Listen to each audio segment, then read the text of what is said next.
ভবিষ্যতে মতো কেতবে বিষ খাই আত্মহত্যা করা ন পড়ব ইয়ার কিছু মানে অছি কান্দুଛୁ কଣ মতে করে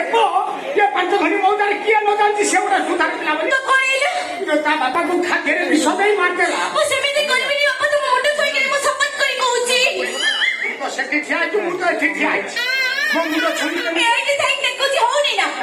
ଠିଆ ହେଇକି ଟେକିଦେଲା ହେଇଯିବ ମୁଁ ତାକୁ ସେୟା କର କ ବାପା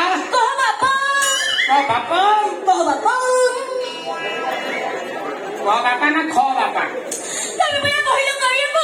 ମୁଁ ଯୋଉଟା କହୁଛି ତୁ ସେଇଟା କାଇଁ କହୁଛୁ ମୁଁ ଯୋଉଟା କହୁଛି କହିବା ପାଇଁ ସେଇଟା କହ ବାପା ମୁଁ ତମ ନାଁ ଶପଥ କରି କହୁଛି ଆକାଶରେ ସୂର୍ଯ୍ୟ ଚନ୍ଦ୍ର ଥିବା ପର୍ଯ୍ୟନ୍ତ ମୁଁ ତମ ବିନା ଅନୁମତିରେ ମୁଁ କୌଣସି ପୁଅକୁ ପ୍ରେମ କରିବି ନାହିଁ এইটা মো পাটিরে পশিবনি বাবা মো যদি প্রেম ন করি টকা মনে যে বিষ খাইকে মরে যাব সিয়া বলে মোর কোন হইলাবে ମୁଁ ତତେ ଯୋଉଟା କହୁଛି ସେଇଟା ତମ ବିନା ଅନୁମତିରେ ମୁଁ କୌଣସି ଟୋକାକୁ ପ୍ରେମ କରିବି ନାହିଁ ଯଦି ବା ପ୍ରେମ କଲି ତା ସହିତ ତମେ ମତେ ବାହା ଦେବ ବାହା ଦେବି ନା ଝୁଟିଅ ଦେବି ରେ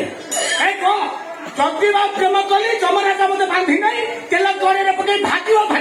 ଯଦି ମୁଁ ପ୍ରେମ କଲି ତାହେଲେ ଯମରାଜ ମତେ ତେଲ କଡ଼େଇ ପକେଇ ଭାଜିବେ ও মাই গড বাবা এই তো খুলি দে না তুমি যদি বান্ধিকে টଣା অসর করছ তাহলে গোলাপ পিঠটা পুরো মোড়িବାକୁ সেই ঝড়িବାକୁ ଆସିଲା বাবা এই বড় বর্ষা আসিলানি বাবা এই তো জোরে বিজুଳି করি হে ভগবান বাবা মতে ঘরে বাবা দেখো বাবা আকাশে ଗୋଟେ କମ୍ପ ଖୁସୁଛି ମୋ ଦୁଆରକୁ ଦେଖ ବାବା ସେ କମ୍ପଟା କଣ ପୁଣି ଆକାଶରେ ଚାଲିଗଲା ବାବା ସେ କମ୍ପରୁ ଗୋଟେ ଲୋକ ଓହ୍ଲେଇଲା ଦେଖ ବାବା ସେ ଲୋକଟା ଆମରି ଘର ଆଡକୁ ଚାଲିକା ଆସୁଛି ବାବା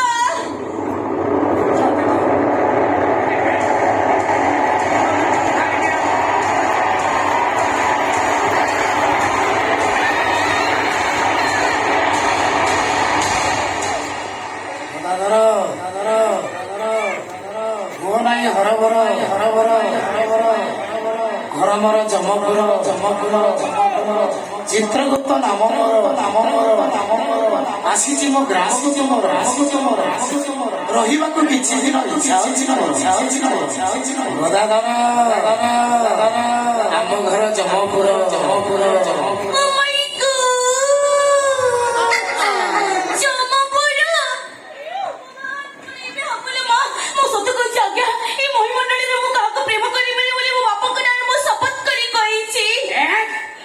শপথ ভিতরে কিছু মিছ রয়েছে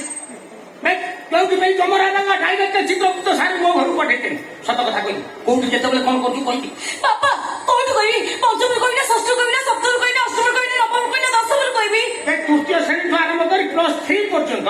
କୋଉଠି କଣ କରୁଛୁ ସେଇଟା ତାପରେ ବି ବାପା ମୋର 10-12 ଜଣ ଭିତିରି ଅଛନ୍ତି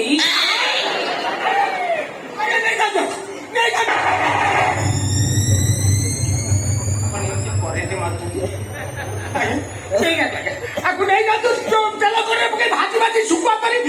satu ଜମପୁରରେ ବିଲାଡି କୋଉଠୁ ଆସି ସେଠି ଖାଲି ମଇଁଷି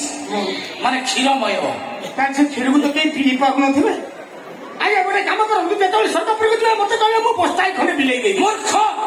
ଚିତ୍ରଗୁପ୍ତକୁ ଥଟ୍ଟା କରୁଛୁ ତତେ ଏବେ